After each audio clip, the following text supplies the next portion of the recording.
ओम नमस्कार मित्रों।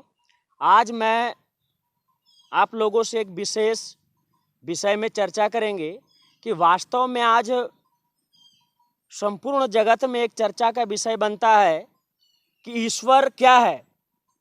ईश्वर और भगवान में क्या कोई भेद है? ईश्वर किसे माने और भगवान किसे माने? तो इसमें एक विशेषता है कि भगवान कौन है और ईश्वर कौन है।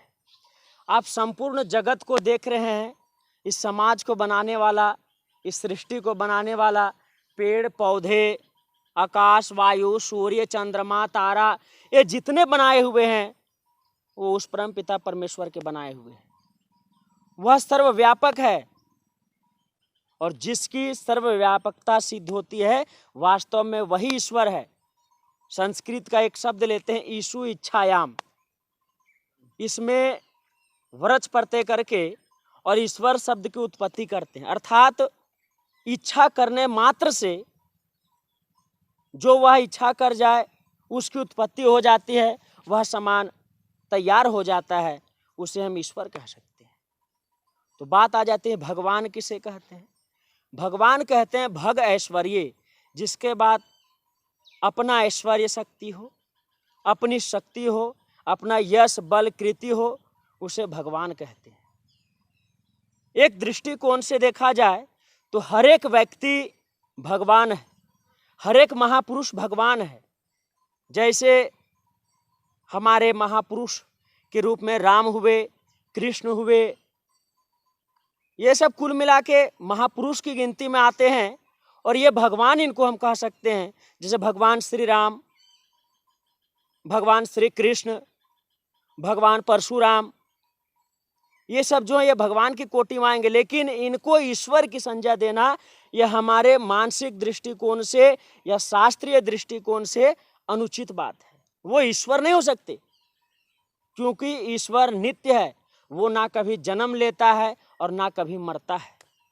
आप सुने होंगे कि जब भगवान श्री कृष्ण जंगल में गए थे तो एक बहेलिया के तीर मारने के बाद उनकी पेड़ के नीचे प्राण निकल गए, उनकी मृत्यु हो गई। राम जी की भी मृत्यु की घटना सुनी आपने। तो जो मर सकता है, जो पुनः पुनः शरीर धारण कर सकता है, वास्तव में वो ईश्वर कैसे हो सकता है? वह ईश्वर नहीं है, वह भगवान है, वह ऐश्वर्यवान व्यक्ति है, वह मर्यादा पुरुष है। मरण धर्म मनुष्य, जो इस सृष्टि में, इस मृत्यु लोक में जन्म लिया, उसको मरना निश्चित है। और जिसका मरना निश्चित है वो मनुष्य के कोटि में अवश्य गिनती आएगा। तो वह मनुष्य है, वह भगवान है, लेकिन वह ईश्वर नहीं हो सकता। ईश्वर वही है जिसके इच्छा मात्र से संपूर्ण सृष्टि बन गया, जिसके इच्छा मात्र से यह संपूर्ण सृष्टि का नाश हो जाएगा, प्रलय काल आ जाएगा, वो ईश्वर है। तो ईश्वर और मनुष्य में इस प्रकार के भेद है। आप उपनिषद, ईशोपनिषद के प्रथम मंत्र को पढ़ेंगे जो कि यजुर्वेद के 40वां अध्याय है।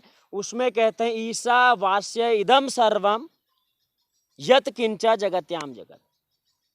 ईशा अर्थात ईश्वर जो है वह इस संपूर्ण जगत में अवास्यम आच्छादित है, घिरा हुआ है। जिस प्रकार से दूध के गिलास में कण कण में मक्खन विद्यमान है, कण कण में उसका रस रूप गंध विद्यमान है, उसी प्रकार से इस संपूर्ण सृष्टि में हर एक जगह में ईश्वर विद्यमान है।